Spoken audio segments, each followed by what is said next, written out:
ini dijadikan mahasiswa Muhammadiyah itu, ke Muhammadiyah itu punya orientasi politik.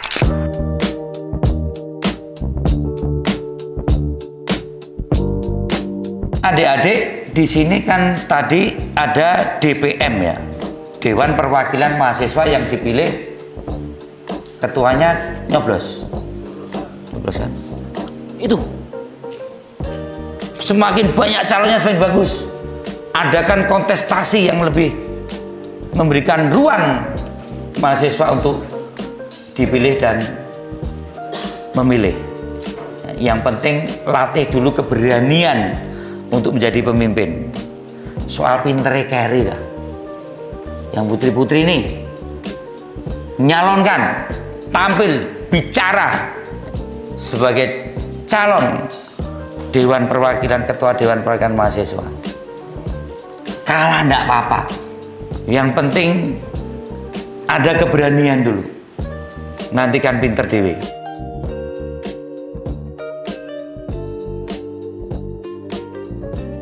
Jadi DPR saya pikir enggak perlu pinter-pinter amat. Pinter dalam bidang gitu lah. Tetapi jadi anggota DPR itu sebenarnya harus tahu di mana harus bertanya. Apalagi di dalam buat undang-undang.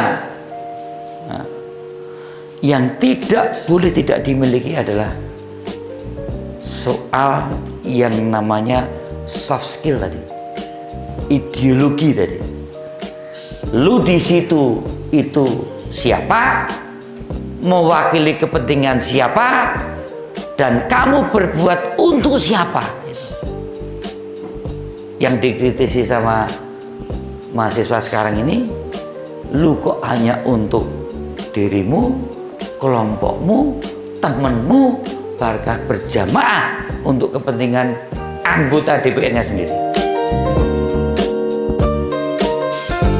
Kamu mahasiswa itu kalangan intelektual akademisi muda. Dadian mahasiswa wis teriak, itu ada satu argumentasi yang membedakan, tidak hanya reaktif, bahkan mungkin tidak hanya responsif, tapi memang ada narasi yang berbeda. Itu ya, teriak-teriaknya ngarep gedung DPR, nggak apa-apa. Ning begitu suruh masuk, duduk silakan paparan, jelaskan kenapa kamu tidak sepakat, tidak setuju dengan undang-undang ini, dengan kebijakan ini, dengan DPR ini. Jelaskan secara akademis. Kamu ini dijadikan mahasiswa Muhammadiyah itu, ke Muhammadiyah itu punya orientasi politik dan orientasi ideologi. Kalau orientasi politik praktis jadi saya Marani. Kalau kamu punya orientasi politik praktis, masuk partai politik. Tapi kalau Mas Dodi jadi dosen hukum dan dia pengen jadi dekan hukum dan juga jadi rektor, dia punya orientasi politik dalam dunia profesi. Nah, kamu ini semua tinggal pilih mau orientasi politik profesi atau orientasi politik praktis. Tadi sudah Bapak sebutkan bahwasanya kita harus memiliki pandangan politik untuk kedepannya. Nah, di sini apa pesan dan saran dari Bapak untuk kami sebagai generasi yang mungkin kedepannya akan menjadi pemimpin, minimal bagi dirinya sendiri supaya lebih baik, atau supaya menjadi pemimpin yang amanah, bertanggung jawab dan berpihak kepada kepentingan rakyat. Nah, seperti apa yang namanya syarat-syarat sebagai seorang pemimpin? Tentunya kepercayaan itu tidak kemudian percaya nggak iso. Ya kan? Kepercayaan itu tidak datang secara tiba-tiba. Ya.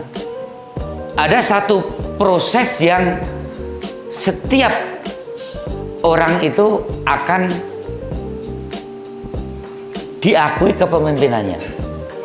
Ada nggak itu, masih ada nggak ya syarat kompetensi guru itu? Kompetensi personal, kompetensi profesional, kompetensi sosial, kompetensi pedagogik, itu masih ada nggak?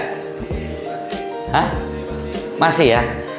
Kurang lebihnya kompetensi kepemimpinan tidak jauh dari itu ya. Kamu melatih diri sebagai manusia yang pertama jujur dengan diri kamu. Orang yang jujur, orang yang mengetahui kekurangan dirinya. Orang yang jujur, orang yang mengetahui kelebihan dirinya. Orang yang jujur karena ketahui kelebihan dirinya dan kekurangan dirinya, maka orang yang jujur akan mampu melihat kekurangan orang lain dan kelebihan orang lain, kan? Orang yang jujur, dia orang yang bisa menghargai diri, maka dia memiliki harga diri. Orang yang memiliki harga diri, dia menghargai harga orang lain juga. Maka saling menghargai antar satu dengan yang lain, ya. Prinsip kejujuran. Prinsip seorang pemimpin harus berani bertanggung jawab.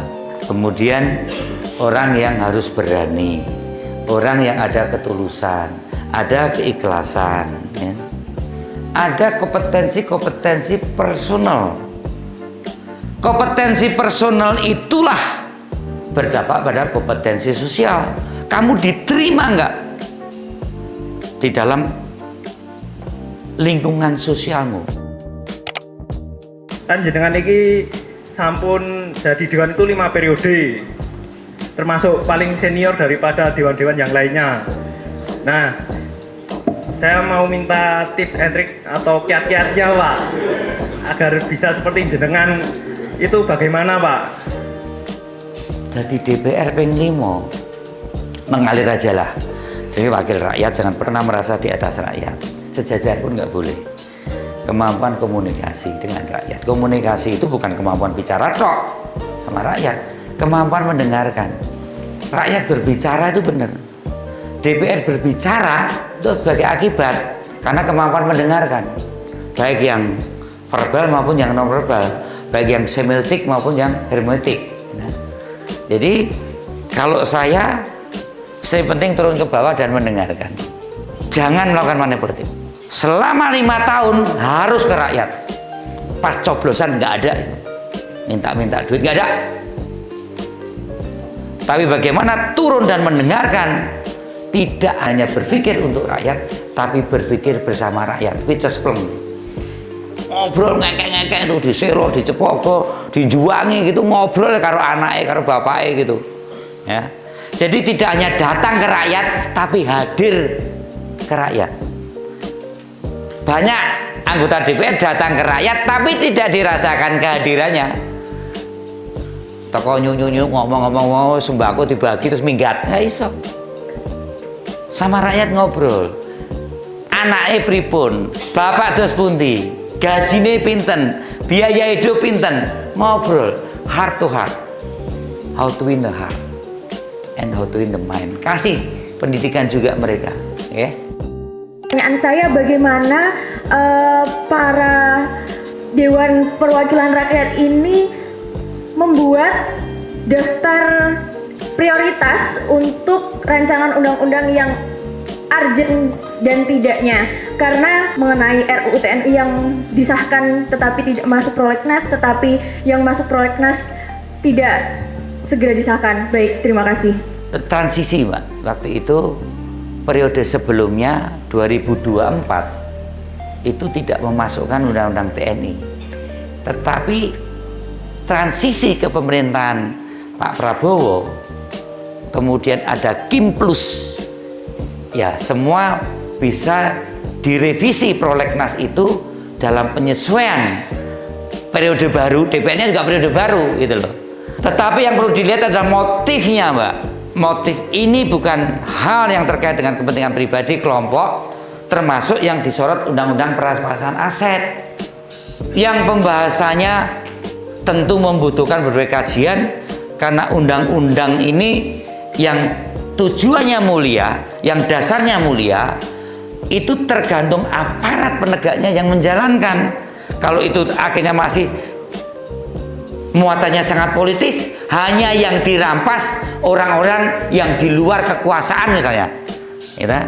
Ini saya kira menjadi sesuatu dinamika kita antara undang-undang yang ada dengan kematangan dan pendewasaan dari aparat penegak hukum, yang semuanya tentu butuh proses. Kita nggak usah skeptis, kita nggak usah pesimis, tetapi niat baik dari bangsa ini, terutama adik-adik mahasiswa untuk ke depan menata demokrasi yang kita sepakati sebagai sistem politik dan sistem pemerintahan ini selalu akan mengalami perbaikan, dan tolong dijaga wawasan kebangsaannya, wawasan nasionalnya, karena cukup banyak yang menunggu bangsa ini pecah.